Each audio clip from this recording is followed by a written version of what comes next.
It's always hard to say, but I think so. I mean, have you seen a duck hunt?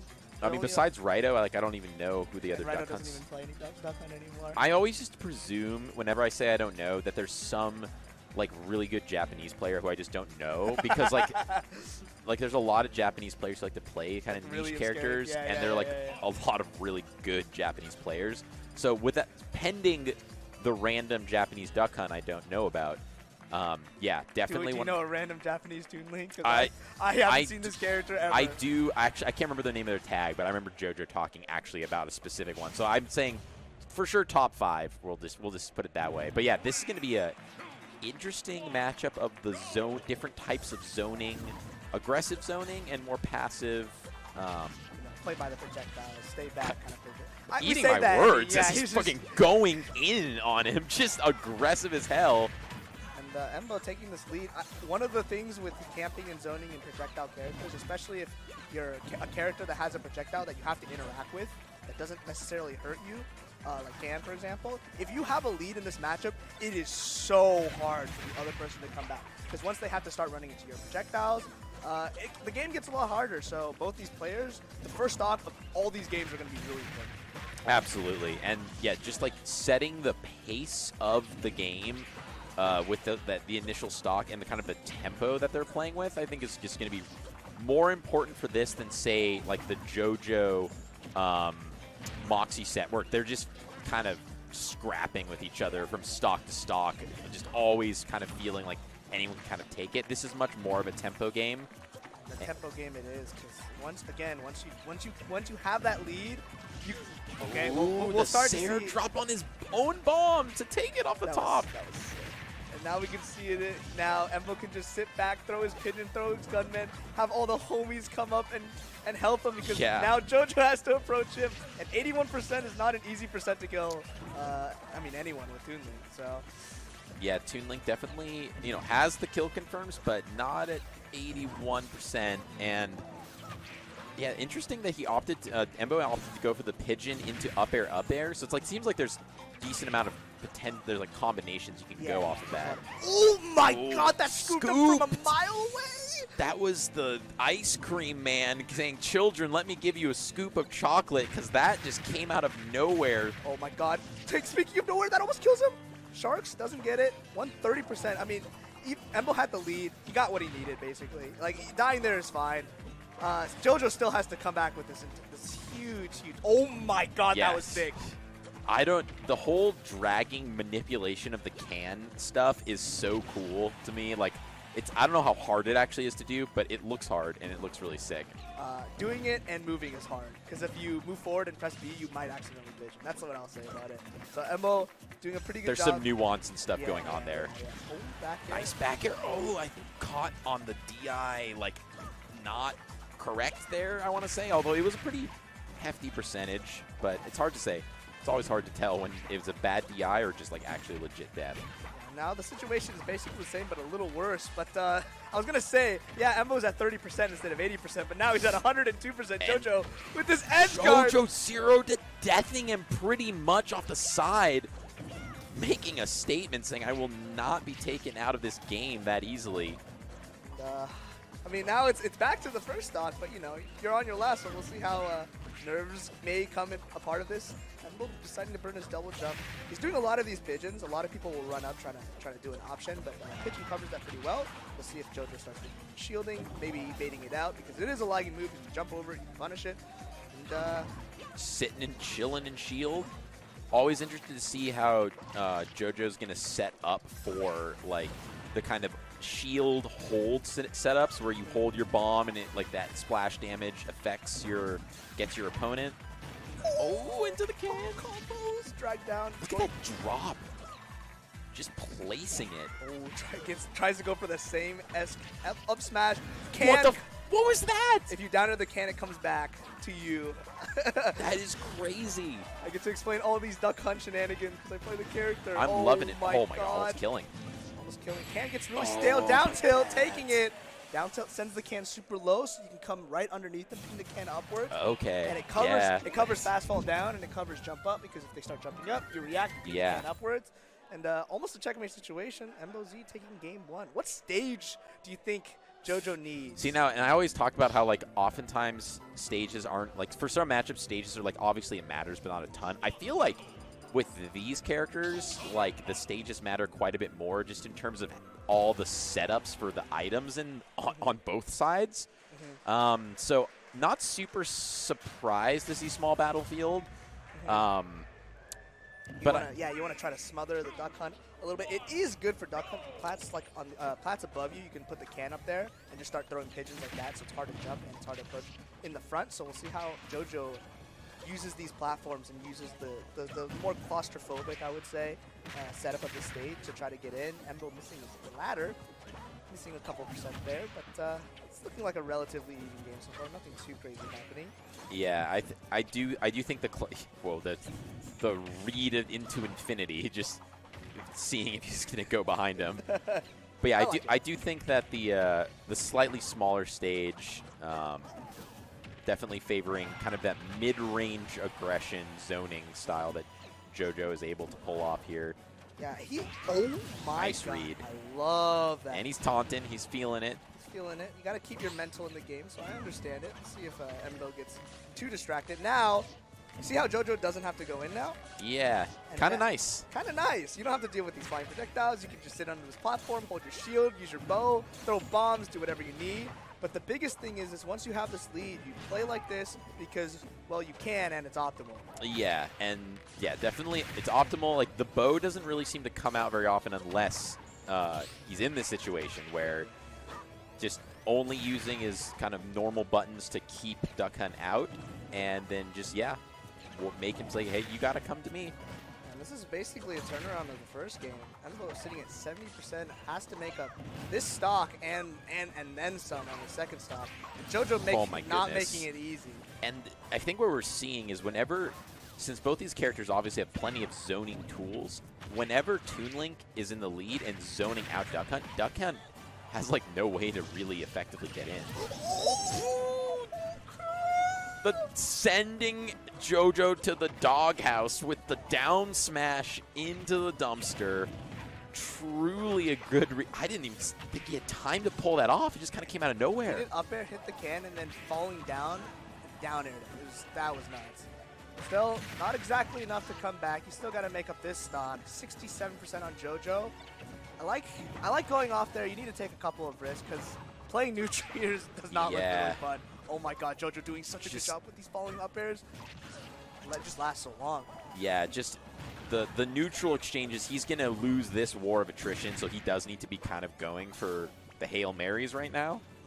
Sometimes you got to understand the position that you're in and the risks you got to take because this is not looking super good for Embo. 120%. Still got to find a way in, and it's all about running up and shielding is going to be your main way of breaking space. But once JoJo realized that, he's going to just, I'm going to grab you. Yeah. And just Jonas just completely comfortable to just kind of jump around and just, yeah, looking for his openings. That was a pretty big reversal from game one. Yeah, and the stage, I actually think, did play a factor there. Just like the threat range of Toon Link there, just really a comfortable place to be. Yeah, I was talking a lot about Duck Hunt and how, oh, you can have the can on top of the platform, but then, you know, Toon Link does the same thing. Hide under there, shoot some arrows. You know, he was doing the fancy boomerang movement. And it's just hard to get in when you have this lead. So it's, I hate to keep saying it, but the first stock is so damn important in this matchup because once you lose it, the game just looks downhill. Yeah. And it'd be, because it was interesting both games. Yeah, when the person lost, whoever lost the lead, then they'd have to try and get in with their kind of sus approach, get in tools, which neither of these characters are super, super good at. And if we want to make an argument, I think Toon Link has it a little bit better than Duck Hunt. I'd say so. And Zaire is pretty solid as like a closer kind of just like spacing tool that's pretty safe. Kind of disjointed because all of Duck Hunt's aerials are not disjointed. The bird becomes a part of your hitbox. So if you fair, you can just hit the bird, which is makes it really hard to approach as Duck Hunt. Doing this nice aerial recovery, and we'll see if Embo can find some ground. It's hard because both players want to play at the same pace, get these openings with your projectiles, and just see where it goes from there. But the problem is finding your way through all of them. Yeah, and both just, I mean, both players just playing just like generally pretty reserved. So I mean, like That was like half a second away from working. Just half a second away. Back air. Ooh, I like the aggressive fast fall nair into a back air just to put JoJo in disadvantage. Here we are, scramble situations. I don't think Oh, JoJo that's has confirmed. Nice, good DI away. Almost in ping-ponging into the can. Here's your ledge trap. See what you do. Nice get-up attack, but still have time. Oh my god, that DI was just enough. Calls out the jump. Nice. And here we play the catch-up game. JoJo has to play cat and mouse. And yeah, Embo going to be pretty happy just to chill there under the platform, throw out his comrades, throw out his can. And yeah, now with a comfortable like 50% on this next stock, just it's gonna be a little tough. It's not even like JoJo's playing bad. It's just when you're in this position, you just have to take so much more risks against a wall of explosions and bullets and pigeons and everything this duck has. Oh my god, just the control over the can. And I'm sure you probably appreciate it more than I do, just knowing what it takes to like mind game and control the can all while moving around. But oh, I'm trying so hard not to be biased. You don't understand. But JoJo going super deep. Oh, not dead. Not dead to the F tilt. I'm surprised he lived that. 150%. I thought Toon was light. Looking. That up air is giant. Yeah, what even is that move? That move is his best aerial for freaking huge. It was beating out Toon Link down. Which yeah, but it was also like to the side of Toon Link, like pretty markedly to the side, and still got the kill hitbox. I don't know if there even is a weak hitbox. There's no weak hitbox. Just just a ginormous, fairly strong hitbox. Yeah. Okay, that should do it. Yeah, I mean at 170 something. And still got to catch up all this percent, JoJo. If you're approaching this game and you're behind, you gotta wonder should you play it slow? Should you just commit to I'm gonna camp? I'm down to take a timeout. Is that ever like a consideration you might have? Yeah, it's something. I mean, it's interesting talking to our top players about timeouts and just like what it means to go for them. I don't think any of them actively, even though people meme on talking about players like JDB who are very slow paced, I don't think any of them are actually actively going for timeouts ever, pretty much. It's all just about like their play style lends itself to maybe a somewhat slower paced game, and then maybe they look at the clock, see a minute and 10 seconds, and then they look and see, oh, maybe now it makes sense to go for it, because, you know, they don't care. They want the bag. They want the W. Yeah. Do anything to win. And, if you're like JDV, we're talking, he's really down. He has the attrition to go for it because it's part of his playstyle. If you want to only interact one time every minute, then, you know, the timeouts are probably going to happen. Ooh, I just love these can interactions that I'm just not used to seeing. And it's different because a lot of characters, they do a lot of set play with their aerials. They'll threaten this and then hopefully bait out this and do, like, if Nano Ashy sits next to Shield right, and he covers both the grounded options with turnaround side B or up B or F tilt. So he wants you to start jumping and then he starts calling over F fair and duck hunt. Oh, nice. The pivot cancel F tilt just to clean up that stock. And we can see like the can movement coming into play. Like you try to move the can in different ways to try to bait out different options instead of using your body, much like JoJo's doing with all his bombs and whatnot. 173%. Anything can kill you, JoJo. Oh. Be really careful. Oh, but at least tacking on some percent, so we know we don't have a JV. And I mean, it's a lot, you know, in Ultimate with a last stock situation for both players, anything's really possible. Obviously, Toon Link doesn't exactly have the explosive clutch factor, and that's gonna kill you. Treat it like Snake Grenade. If it's next to your shield, yeah, it's pretty hard to contest. That's the thing with, I feel like Toon Link's got cool, got combo game. Definitely has kill confirms, but the lack of an explosiveness, I think, is what seems to not hold JoJo back per se, but just kind of make the character a little bit harder to pilot when you're trying to make that comeback. Yeah, he definitely does not have the Mario vibes where you can spam 2 back airs and a single short hop and up smash that comes out ridiculously fast. Yeah. You definitely have to win all these neutral interactions. Like the combo strings can go for a while, but getting into it, dealing with Can, because Can oftentimes is in a position to interrupt what you're doing. And JoJo's right. been, Frame one option, you can just be mashing on that Can just to come out and save you. Here we have them running back to PS2. Very similar stages, it's a little bit bigger. Maybe we'll see JoJo steal a quick game one or quick stock one and start running and hiding. But again, both games have been like this. The first person that takes the lead usually takes the game. So yeah, we'll have to see. Repping the Mums cookie tag. I've seen that confuse some people so far. Oh my gosh. I've never seen that trip before, by the way. Right there? Yeah, he fared and it tripped. I've never seen that before. That is something completely new. that's strange. Oh my goodness. This initial opening, the pressure from the can. Side B's, the can. Ooh, misses the second one. Good DI on JoJo. If you get hit by Pigeon. Yeah, taking a crap ton of damage for that missed Pigeon confirm. And that's what happens if you just give them a little bit of resources, they're gonna do everything they can to capitalize. And what was an 80% lead is now a 20% deficit. JoJo coming back huge in this game 4. All starting just from that missed confirm off of the Pigeon. And I mean, yeah, now effectively even, but ooh, I haven't even seen the dudes, the gun guys, get any shots in so far. Yeah, they're random, so you have 5 of them, and they cycle through all of them. So, like, we've seen the fast one, but that one's the longest one, and now he has 3 left. He has a shotgun one, which is really short and kills, and then 2 more that I can't remember, but, you know, they're there. So they're not, like, super reliable in, like, getting timing. They're more of, like, a wall to block projectiles like he's been doing this set. They block bombs, they block arrows, and they do generally a good job of just, like, controlling that ground space. I'm talking about that as JoJo just takes first stock. No, yeah, I mean, JoJo was just, like, kind of trying to survive the really top player DI to keep him alive after all those hits, and then able to sneak in the first stock on borrowed time for sure, but let's see if JoJo is able to get any extra credit on this stock. Yeah, that's really important because we talked about, okay, if you take the lead, you usually win, but it's not that substantial yet, and you're at such a high percent that, like, literally anything kills you, but 2 up airs. 64%. Now it's real. Now the lead is more substantive.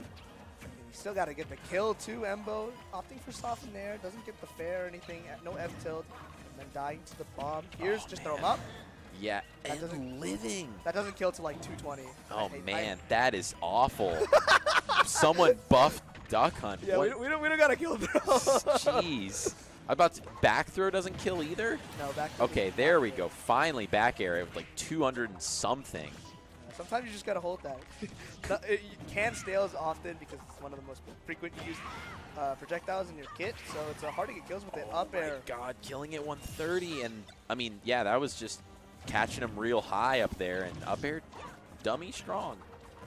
Pretty good. Dummy strong lasts forever, and this lead is about to last forever because JoJo, fresh stock, Embo, we're doing the tried and true. You have to catch up.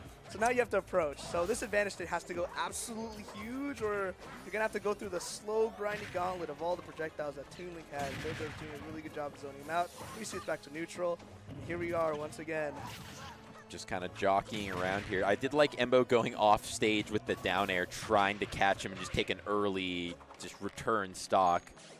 But none of those shenanigans working out. And yeah, still just basically being forced to trade blows in the middle of the stage. Both characters getting a lot of work off their up airs. Yeah. Both of them actually getting a lot of work done off of those. Yeah, because like one of the things you can do when you get hit by a projectile, you usually have 2 options, and these can be conditioned. You either shield or you jump. If you're jumping, I'm covering with up air. If you shield, I'm gonna grab you. And both these players actually doing a really good job of reading people's drifts, following where they are to get optimal follow-ups. JoJo getting like 50-60% strings with his up airs. Embo doing quite literally the same. So. It's a game to see if we can catch them slacking on their drift. Here's no up air. Couldn't get it. I like the bomb toss down defending. Yeah.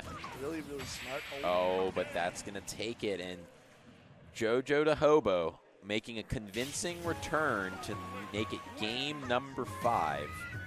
And yeah, I mean, it's an interesting, you know, some people are not as big a fan of this type of game. Personally, for me, I love watching the kind of more chess matchy type it's plays. 2 thinkers, right? Yeah, and just the way that they're having to work around each other. And it is really interesting how, like, the lead matters so much more in this particular set compared to maybe, like, I don't know, an Incineroar set, or even just two kind of more just scrappy characters where, like Fox Wolf, yeah, where they can kind of just scrap it out and someone can just blow someone else up and just like make that comeback.